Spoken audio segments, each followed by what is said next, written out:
Udah biarin tuh. Berapa umur? Saya baru 17. Aduh, ini baju dari mana dapat? Udah anggota. Anggota siapa? Pak Sari. Masa tadi kamu telepon? Itu di mana? Hah? Iya. Nanya ke Kamu tadi telepon siapa? Pak Dean. Itu polisi juga? Iya. Hah? Ada pajak Bapak. Kamu ketek kalau ngerti lagi anjing. Dan saya diminta uang, saya Udah disuruh ke mana itu? Nah, saudara kasih oleh Tuhan, kita sudah melihat tayangan tadi. Ya. Akhirnya terkuak bahwa polisi yang melakukan penilangan di jalan itu ternyata bukan seorang polisi, yaitu polisi gadungan.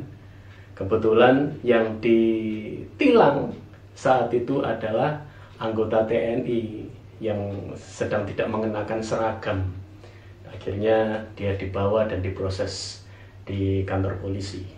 Nah, di Alkitab pun peristiwa itu ada, saudara, di mana 2 Korintus 11 ayat yang ke-14 mencatat, hal itu tidak usah mengherankan, sebab iblis pun menyamar sebagai malaikat terang.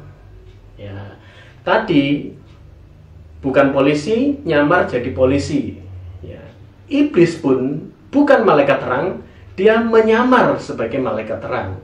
Memang dulu dia malaikat yang tinggalnya di dekat kerub, tetapi karena dia ingin disembah, dia ingin disembah sebagai Allah, dia ingin menyaingi Allah, maka Allah campakkan dia ke bumi, Allah lemparkan dia ke bumi. Dia bukan lagi malaikat. Tapi perhatikan bahwa walaupun dia bukan lagi malaikat, dia terus menyamar sebagai malaikat terang. Nah, mungkin muncul pertanyaan dari saudara, lah itu kan ceritanya beda. Kalau tadi kan bukan polisi, nyamar jadi polisi, tujuannya supaya mendapat keuntungan, mendapatkan uang dari orang-orang yang dia tilang. Kalau iblis kan enggak. Bukankah di pencobaan ketika di padang gurun Yesus dicobai, salah satu pencobaan Yesus dibawa ke atas gunung yang tinggi memperlihatkan kemuliaan dunia, kekayaan dunia, dan dia berkata, iblis berkata, semuanya akan aku berikan kalau engkau sujud menyembah aku. Jadi ayat ini bukankah menunjukkan bahwa justru iblis itu malah bisa memberi kekayaan, bukan meminta keuntungan dari kita. Saudara, iblis memang bisa memberi kekayaan, tetapi perhatikan baik-baik, cara iblis memberi kekayaan tidak sama dengan cara Tuhan memberkati. Sebuah istilah yang berbeda. Karena apa? Karena Tuhan memberkati karena kasih-Nya, tapi iblis memberi kekayaan asal orang itu sujud menyembah. Kata sujud menyembah berarti orang itu dikuasai, dikendalikan, dan inilah yang menjadi pemahaman bagi kita sekalian. Iblis ketika memberi sesuatu, dia tidak memberi secara gratis. Yang pertama dia lakukan adalah dia menuntut orang itu untuk dikuasai dan dikendalikan. Kalau orang dikuasai dan dikendalikan, apa yang terjadi, saudara? Kita ingat peristiwa orang yang kerasukan setan di Gadara atau di Gerasa, ya saudara, di mana orang itu justru sering berteriak-teriak, tidak tentu arah, kemudian dia ambil batu, dipukul-pukulkan ke dirinya. Jadi gambaran tentang orang yang dikuasai iblis, justru iblis akan membuat orang itu akan merusak dirinya, menghancurkan diri orang yang dirasuki. Kemudian orang itu tidak bersosialisasi dengan masyarakat. Karena apa? Karena justru orang yang kerasukan ini, dia membahayakan. Pernah dirantai-rantai itu bisa diputuskan, dan dia tinggal di kuburan. Dia tinggal di tempat-tempat yang sunyi, di kuburan, tidak bisa bersosial, bermasyarakat. Dan inilah gambaran tentang orang yang ada dalam kendali atau dikuasai oleh iblis. Dan kemudian yang kedua, iblis itu ketika memberi kepada seseorang, dia menuntut yang terutama imbalan nyawa, saudara. Imbalan nyawa. Nah, ini yang harus kita waspadai. Jadi, samakah dengan peristiwa yang tadi? Sebenarnya sama, saudara. Ya, karena iblis menuntut sesuatu dari manusia. Selain dikuasai, dia ingin juga membawa atau memiliki nyawa orang itu. untuk dibawa dan dihancurkan, ya, supaya orang itu tidak lagi berada dalam keselamatan. Nah, ini kita bisa lihat dalam peristiwa Yudas Iskariot.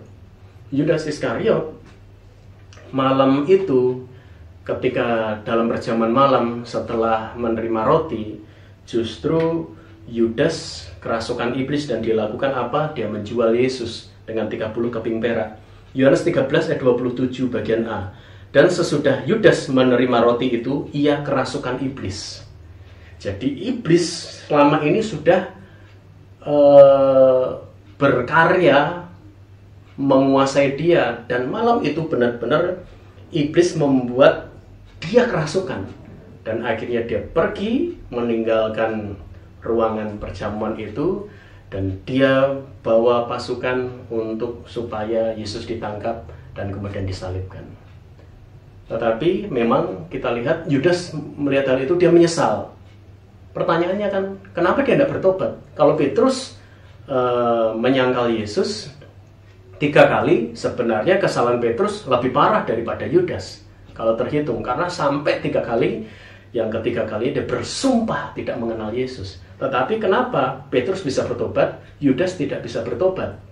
Ya, sebenarnya itulah keadaan orang yang dikuasai iblis dan tidak mau menyerahkan hidup sepenuhnya ke tangan Tuhan.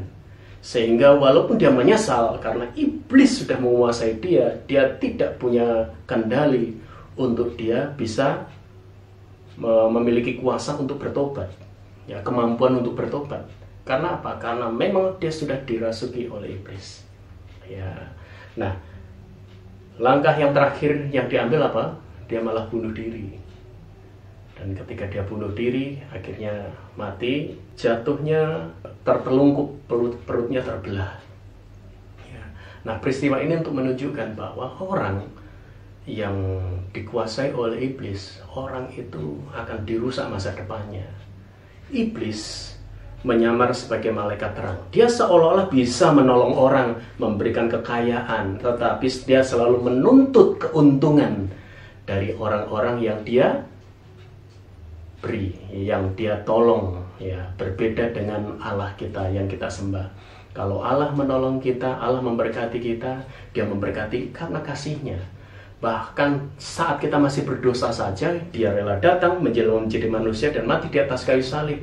Dan setiap orang yang percaya menerima dia sebagai Tuhan dan Juru Selamat, maka karya keselamatan itu nyata dalam hidupnya. Karena itu sebagai orang-orang yang diselamatkan, mari kita hidup dalam kejujuran, hidup dalam kebenaran firman Allah. Supaya apa? Supaya gaya hidup kita sesuai dengan isi hati kita. Ya, orang tidak melihat kita sebagai Kristen gadungan, tetapi benar-benar Kristen sejati. Bukan anak Tuhan gadungan, tetapi anak Tuhan sejati. Ya, bukan pengikut Kristus gadungan, tetapi pengikut Kristus yang sejati. Puji nama Tuhan. Tuhan memberkati. Kita satu dalam doa. Terima kasih ya Tuhan. Teruslah bentuk hidup kami supaya serupa dan segambar dengan Engkau ya Tuhan. Dan kami bisa menjadi saksi-saksi-Mu. Orang mendapati kami bukan sebagai orang Kristen gadungan, bukan sebagai anak Tuhan gadungan, tetapi anak Tuhan yang hidup sesuai dengan kehendak-Mu, hidup tulus, jujur, kudus, dan berkenan kepada-Mu ya Tuhan. Sehingga nama-Mu dimuliakan lewat hidup kami. Oleh sebab itu, bawa hidup kami untuk tetap hidup dalam kejujuran, untuk hidup sesuai dengan tuntunan firman-Mu ya Bapa. Terima kasih ya Tuhan. Jika hari-hari ini ada di antara kami jalan kami sesat, tindakan kami salah, pola pikir kami salah, ubahkan kami. Kami ingin Tuhan hidup kami ada dalam kuasa dan kendali-Mu Tuhan. Kami tidak ingin menyerahkan hidup kami ke dalam tangan iblis. Kami ingin Tuhan sepenuhnya rancangan-Mu nyata dalam hidup kami. Terima kasih ya Bapa, bersyukur kepadamu. Kami alaskan dalam nama Tuhan Yesus Kristus. Haleluya. Amin. Puji nama Tuhan saudara. Kita adalah anak-anak Tuhan yang sejati, Kristen yang sejati, yang memuliakan nama Tuhan. Tuhan memberkati.